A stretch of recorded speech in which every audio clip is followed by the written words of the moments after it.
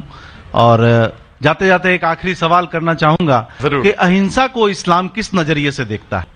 اہنسا کو اسلام کس نظریے سے دیکھتا ہے؟ میں صاحب کا آخری سوال ہے کہ اہنسا کو اسلام کس نظریے سے دیکھتا ہے؟ عام طور پہ ہمسا حرام ہے. اسلام آتا ہے لفظ سلام سے، اس کے معنی ہے سلامتی، امن، شانتی. اسلام کے معنی ہے کہ شانتی حاصل کرنا، اپنی خواہش، اللہ کا جو پیغام ہے اس کے مطابق اپنی زندگی بسر کرنا اور امن حاصل کرنا، اسے کہتے ہیں اسلام. ہمسا عام طور پہ حرام ہے، لیکن اگر مثال کے طور پہ ہم دیکھتے ہیں ہر دیش میں قانون ہے، قانون ہے کہ چوری مت کرو، کسی کا قتل مت کرو، لیکن قانون کے علاوہ پولیس بھی ہے کہ اگر کوئی قانون کو فالو نہیں کرتا ہے، کوئی چوری کرے گا تو پولیس اس وقت زبردستی کر سکتی ہے، پولیس فورس کا استعمال کر سکتی ہے، پولیس کبھی کبھی ہتھیار کا استعمال کرتی ہے امن اور شانتی برقرار رکھنے کے لیے دیش میں.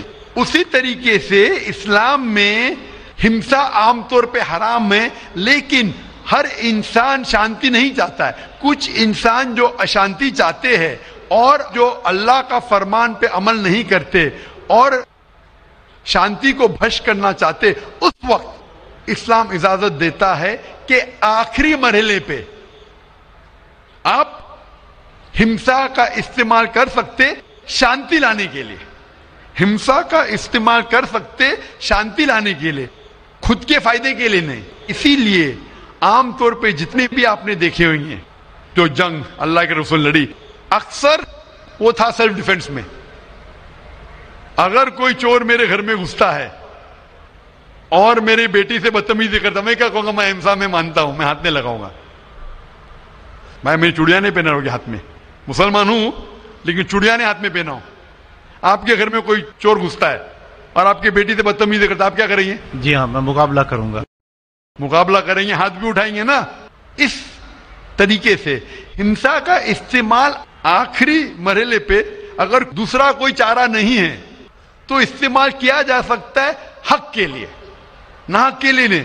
دوسرے کو تکلیف پہنچانے کے لیے غلط ہے، دوسرے کا مال ہڑپ کرنے کے لیے حرام ہے، لیکن خود کے بچاؤ کے لیے یا امن حاصل کرنے کے لیے ہمسا کا استعمال کیا جا سکتا ہے. لیکن اصل میں اسلام آتا ہے لفظ سلام سے، جس کے معنی ہے سلامتی، امن، تاکہ دنیا میں سلامتی پہنچے. بہت خوب، بہت اچھا لگا آپ کو سن کے. پھر ایک بار میں اب تہ دل سے آپ کا شکریہ ادا کرنا چاہوں گا. چاہتا ہوں کہ آپ خدا حافظ. ایک خدا میں مانتے؟ میں ایک دم ایک خدا کو نہیں، میں اپنے اندر میں بیٹھے برہم کو مانتا ہوں. میری اپنی الگ سوچ ہے. میں کسی مندر میں نہیں جاتا ہوں، یہ بات نہیں ہے، جاتا ہوں، لیکن میری اپنے اندر کی آواز ہے کہ انسانوں کی خدمت کرو، انسانوں کی عزت کرو اور بھٹکے ہوئے کو راہ دکھاؤ. میرا بھی یہی ہے. اور میں کسی انسان میں، ہندو ہو چاہے مسلمان، میں اس کھلے من سے آغاز کرتا ہوں. میں کسی سے بھی بھید بھاؤ نہ آج تک کیا ہے، نہ کبھی زندگی میں کروں گا. میرے لیے انسان جو پیدا کیا ہے وہ اوپر والے نے، وہ سبھی ایک ہیں اور ایک رہیں گے. آپ نے فرمایا کہ انسان کی خدمت کرنا چاہیے، انسان کی مدد کرنا چاہیے، لیکن میں یہ پوچھنا چاہتا ہوں کہ آپ ایک خدا میں مانتے ہیں؟ آپ نے کہا. میں یہ پوچھنا چاہتا ہوں، آپ نے تقریر سنی میری پیس ٹی وی پہ، آپ مانتے ہیں کہ محمد صلی اللہ علیہ وسلم آخری پیغمبر ہے؟ نہیں، میں اس بحث میں نہیں پڑھنا چاہتا، میں اس بحث میں نہیں پڑھنا چاہتا، لیکن میں اتنا جانتا ہوں کہ ہمارا خدا ایک ہے اور ایک ہی طاقت ہے جو پورے سبھی سنسار کو، پورے یونیورس کو، پوری بات تو بہت کہنے کی ہے، لیکن یہ سمے اور وقت کا تقاضا ہے. بالکل، سمے کا تقاضا ہونے کی وجہ سے میں آخری چیز کہوں گا آپ سے بھائی صاحب کہ آپ نے پیس ٹی وی پہ اتنے تقریر سنے، آپ کہتے ہیں کہ بھگوان ہے، کہ میں اس میں مانتا ہوں، لیکن یہی بھگوان نے چاہے بائبل میں ہو، چاہے وید میں ہو، چاہے قرآن میں ہو، ساری دھارمک کتابوں میں کہا گیا ہے کہ آخری آنے والے پیغمبر محمد صلی اللہ علیہ وسلم میں، اور اس میں ماننا چاہیے. تو میری آپ سے یہ درخواست ہے کہ آپ اتنے اچھے انسان ہیں ماشاءاللہ، ایک آخری میری خواہش ہے کہ آپ انشاءاللہ اس پہ تحقیق کرو. اور یہ جب آپ ایک بھگوان میں مانتے ہیں، دوسرے انسانوں کو تکلیف نہیں دینا چاہتے، تو بھگوان یہ بھی کہتے کہ آخری پیغمبر کون ہے، اس پہ تحقیق کرو، انشاءاللہ آپ مکمل اچھے انسان بنیں گے.